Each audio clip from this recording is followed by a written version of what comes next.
Launch नहीं की, स्कीमों की कमी नहीं है। जैसे मैंने आज अपनी तकरीर में कहा, अगर कमी है तो जानकारी की कमी है। लोगों को पूरी तरह से हमें बाखबर करना होगा कि कौन सी स्कीमें हैं, उनके लिए अप्लाई करने का तरीका क्या है और इन स्कीमों के तहत उन्हें फायदा कैसा मिल सकता है। बहुत सी ऐसी स्कीमें हैं जो इससे पहले सरकारी दफ्तरों में जाके उनके लिए अप्लाई करना पड़ता था, लेकिन ज्यादातर हमारी स्कीमें अब ऐसी हो गई हैं जिनके लिए अब ऑनलाइन अप्लाई करना जरूरी पड़ता है।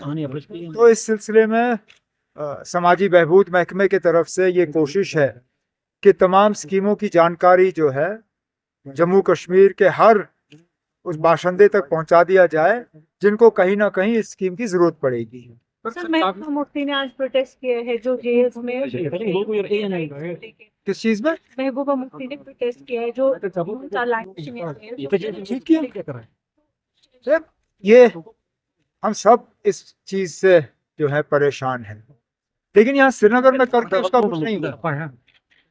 जम्मू कश्मीर की सिक्योरिटी के फैसले जो हैं वो दिल्ली में लिए जाते हैं, वो होम मिनिस्ट्री में लिए जाते हैं। तो बेहतर ये होगा कि वो दिल्ली जाएं, होम मिनिस्टर साहब से मिलें और वहां पे ये बात उनके सामने रखें, जिस तरह हमने किया। हमने ये बातें जो हैं दिल्ली में होम मिनिस्टर के सामने रखी क्योंकि फैसला वहां से होना है। बाकी अगर ये सिर्फ दिखावे के लिए करना है तो फिर यहाँ कर लीजिए, कोई किसी को इससे एतराज नहीं होगा। मतलब आज सुप्रीम कोर्ट ने जो अर्जेंट हियरिंग से मना किया, मैं नहीं जानता हूँ कौन है जो सुप्रीम कोर्ट गए थे अर्जेंट हियरिंग के लिए। हम भी चाहते हैं कि इस फैसले में और देरी नहीं हो। हमें भी हुकूमत में 10 महीने से ज्यादा हो गए हैं और पहले दिन से हम स्टेटहुड के पीछे लगे रहे। पहली कैबिनेट की जो हमारी मीटिंग हुई उसमें सबसे पहला फैसला हमारा स्टेटहुड का रेजोल्यूशन पास करना था। जो मेरी पहली मुलाकात वजीर आजम साहब से हुई उसमें पहला काम जो मैंने किया वो कैबिनेट का रेजोल्यूशन मैंने उनके हाथ में थमा दिया। हम इंतज़ार करते आए लेकिन हमारी इंतज़ार का भी कोई हमें फ़ायदा मिला नहीं। अब चलिए, अफसोस की बात है कि सुप्रीम कोर्ट जो है 10 अक्टूबर से पहले इस बात को सुनने के लिए तैयार नहीं है। हम थोड़ा सा और इंतज़ार करेंगे, लेकिन हम अभी भी उम्मीद लगाए बैठे हैं कि जहां मरकज़ ने ये फैसला नहीं किया, कम से कम सुप्रीम कोर्ट ही करे।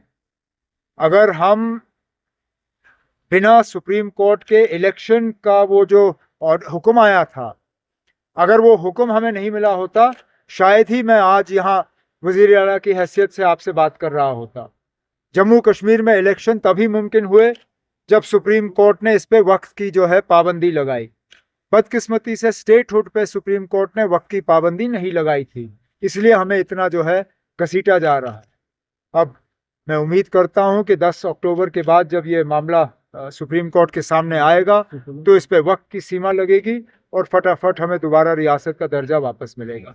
अपने सिग्नेचर कैंपेनिंग का भी शुरुआत क्या चल रहा है? चल रहा है। जब हम इसको मुकम्मल कर लेंगे, ये जो हमें करना होगा ये हम मरकज़ की हुकूमत और सुप्रीम कोर्ट तक पहुंचा देंगे।